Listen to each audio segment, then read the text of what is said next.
So I definitely would say this episode, out of the previous 3 episodes of Swamp Thing before this, brought the most horror elements into Swamp Thing so far. So let's break down episode 4, Darkness on the Edge of Town.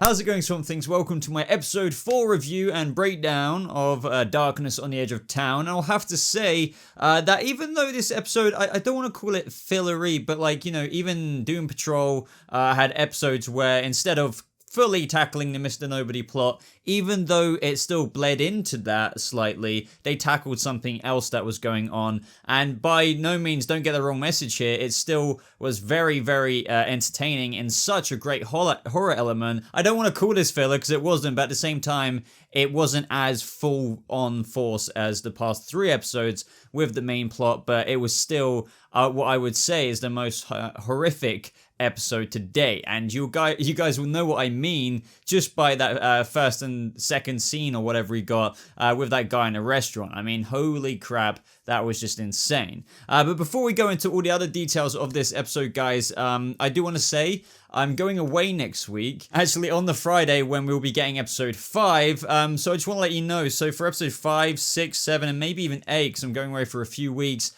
my reviews might be all over the place, so I'm going to try my best to get them up.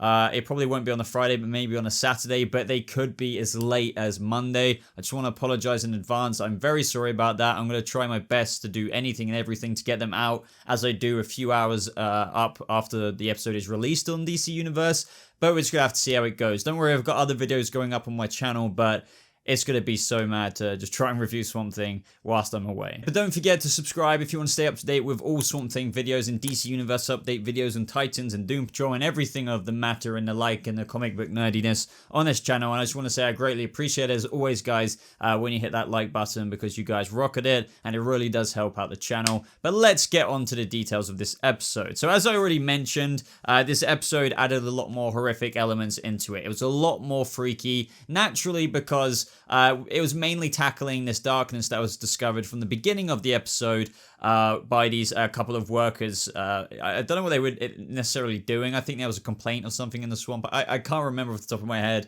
But either way, they stumbled across this corpse, which infected one of the guys who worked at that bar we've seen quite a few times in the show already. And then it was just all hell breaks loose from there on out, because essentially this infection just brought out your worst nightmares, and that was the perfect opportunity for Swamp Thing to show its full capability of how dark it could go. So when that kid was in the kitchen of that restaurant / bar place, my god, did they go detailed there. And as I said before in my previous reviews, I don't get freaked out by much, not even by gore and stuff, but even this was just like pretty insane, and I was very impressed by it, because normally, as I said, gore doesn't cringe me out, but I was just like, wow, they really pulled that one off. So really big props to the production and the effects and the physical blood spatteriness of it all. It was just, my god. But before I forget, at the same time, right at the beginning of the episode as well, we got kind of a flashback to Shady Avery's childhood, just adding a little bit more context to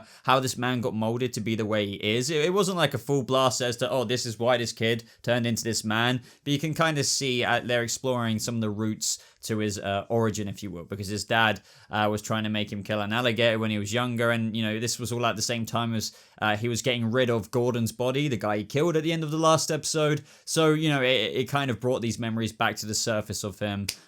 So yeah, we didn't learn anything more about the Conclave this episode, which was dropped at the end of last episode. I briefly explained what they kind of are in the comics and what they may turn into in this series. So make sure you don't miss out on my last Swamp Thing episode. If you did, check it out in the cards above, and maybe skip to the end for the Conclave kind of talk. Back to the virus for a second. It not only spread from that first guy in the kitchen, it went to the guy who I believed owned the restaurant, and then he started seeing hallucinations of people breaking in, because I believe he lost his mother when he was just a kid, because she ran that place because of masked people who broke in. And it just, yeah, more horrific elements into this show. And as I said, it's not like the previous episodes were not scary or anything like that, or didn't give off that horror vibe, but with this opportunity and the storyline they had this episode, it just really gave them an excuse to go all out with different people. So then we even had the sheriff later on, which I'll get onto in just a second. So naturally, guys, of course, Abby Arcane has to get involved with all of this because she was also there when the guy was flipping out the gun, when the sheriff got infected. So she had the idea of going to Alec in the swamp and figuring what the hell out, is going on with this whole infection thing. But this meeting with Swampy also gave her the excuse to obviously look into him a little bit more, since they're obviously on speaking terms now. There's not so much shyness going on from, well, maybe a little bit from Swampy's end.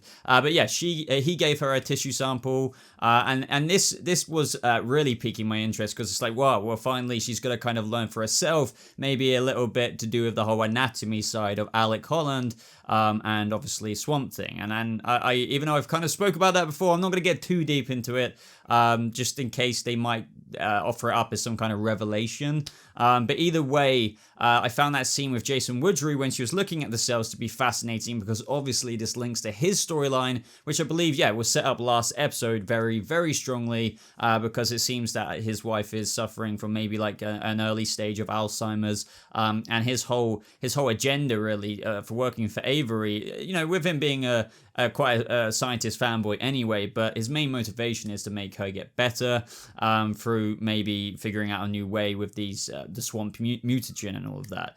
So when we saw Abby Arcane looking into the tissue sample, we initially saw Jason Woodley disagreeing with her findings, but that is when he looked at it himself, and it was this like plant tissue organized like animal tissue, if that makes sense. So it's really his forte over Abby Arcane, so she decided to give the reins to him, and this just really does make you think it's gonna like do that little spring down the stairs, if that makes sense. It's just gonna hop from one domino to the next domino about him maybe transforming into the Floronic Man, blatantly setting up some kind of Jason Woodley finding Swamp Thing cells from Abby and looking into it, trying to cure his wife, but then it might go wrong, turn him into the Floronic Man. You get my vibe, but I'm expecting to be cut off at some point because of the 3 episodes that we're missing at the end of this season. But I'm still really enjoying this storyline and interested to see where Jason's going to take his research into Swampy's cells. Like, I really love that line as well, which just personified his stance on the matter, where Abby was just talking about how he has to be very confidential with everything, and he was just like, why would I give a damn about the rest of the world? And she was kind of puzzled by that, because normally a scientist would want that recognition. For him, that doesn't matter. This is just about his wife, but it's going to go somewhere else, hopefully. So what about Shady Avery this episode, guys? I mean, I know we've kind of briefly spoke about him. There wasn't so much any Maria or Shauna stuff this episode. That's kind of put on the back burner just for now. I expect it to be back next episode. But she was interested in Susie, and maybe, I guess, seeing maybe like a chance to raise her, like kind of bring back a second Shauna maybe. I don't know if they're kind of going with that vibe, but I just expected when they were entering the Susie territory, going back to grow up with the Sutherlands or something, that maybe Shauna was going to get triggered, if that makes sense. And maybe that's still going to happen, since, as we know by the end of this episode, Susie is kind of, for now, living with them. Obviously, this was all a ploy from Avery to just get the money from Marie, because she wanted to cut him off the last episode, and he thought in a kind of smart-ass way, oh, but we can keep Jason Woodley on the payroll, because what if there's something still wrong with Susie? So I still need the money kind of thing. Like, that was all of Avery's ambitions. He's such a sleazy man, but I love it at the same time, because when I saw his character in episode 1, I knew, I didn't think anything bad about him, but I just thought he wasn't the guy who caught my eye straight away, the character. But now he's turned into the most interesting character, arguably, besides Swamp Thing himself and Abby Arcane and everything. So yeah, I'm really loving this. But other than that, there was that whole party he was hosting, like a crawfish party or whatever, in the town hall. That's when the sheriff, she infected Abby at the same time, and that is when she ran to the swamp, and then all of that stuff started happening. But I want to talk about Daniel Cassidy for the second, because it seems the ball is really rolling for him before he becomes the Blue Devil, like what we got teased with in the actual trailer, where he full on looks demonic, like full demon Blue Devil, which is quite accurate to the comics. Like, during this whole episode, like, not all the way throughout, but it was quite prominent after the last episode when he learned from Xanadu that he was somewhat linked with Abby Arcane. He like made that excuse to be at the hospital, I feel, to kind of bump into her.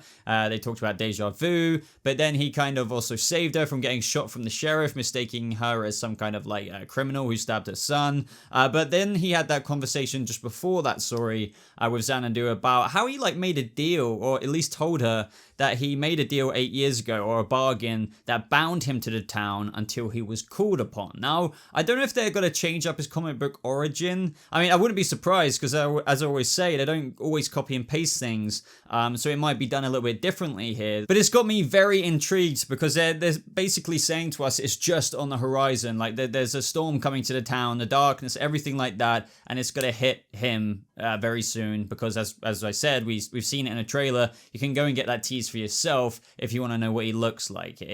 I'm very excited for Daniel Cassidy's character, and you know, there was even that line, I'm paraphrasing, but he obviously wants Xanadu's help, but she said every hero must walk down his own path, and he was like kind of getting a bit worried about that. But it just implies, because the Blue Devil isn't like a villain or anything, if he's a hero, so excited to see what comes with him. Now, the next biggest thing that I found interesting in this episode, like, this episode was really good. I'm not even joking. Like, as I said, the horror elements, the really gory stuff that I've already mentioned, the other setups I've already spoke about, but now this, I feel like teased. I don't want to get ahead of myself. Like, I'm not saying this is rock connected or anything like that, or the Black or whatever.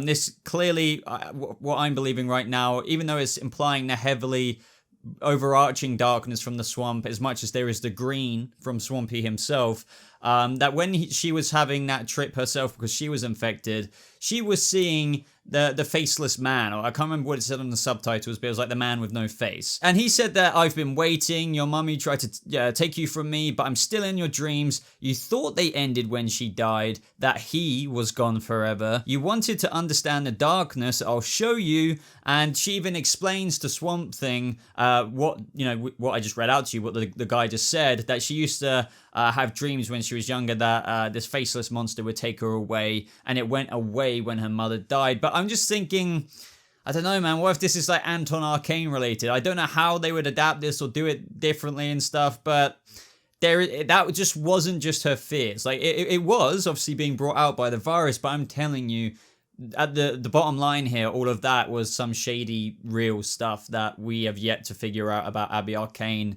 and her family history. So I think there is a guy out there, possibly Anton related, or Anton Arcane, that they might have out there or introduce somehow that we have no idea. This could even be a plot that they might not heavily emphasize on this season and could have planned to have done next season.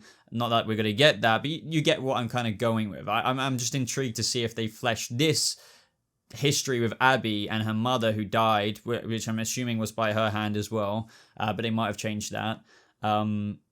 Yeah, I just don't know. I'd love to know what you guys think down in the comments below. So other than that, guys, that was the main gist of the episode. I really enjoyed it. Despite the first two episodes being, I feel, the most prominent. Yes, the first one was a slow burner, and then we got more swampy. I feel like this was one of my...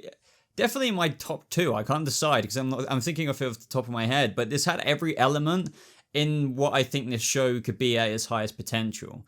And that is horror, addressing the main storyline. There's a lot of mystery still left to go. There's Swamp Thing in it, obviously. It just had the perfect balance, I feel. I don't know if you guys felt the same, but I am very intrigued in all of the things to come. So let me know what you guys thought of this episode down in the comments below. Carry on clicking that like button, guys, to show your support for these reviews for Swamp Thing. And definitely talk to me about Swamp Thing myself in my Discord server, which the link is in the description down below. Other than that, guys, subscribe for more videos like this. Thank you so much for watching, and I'll see you Swamp Things in the next video. Goodbye.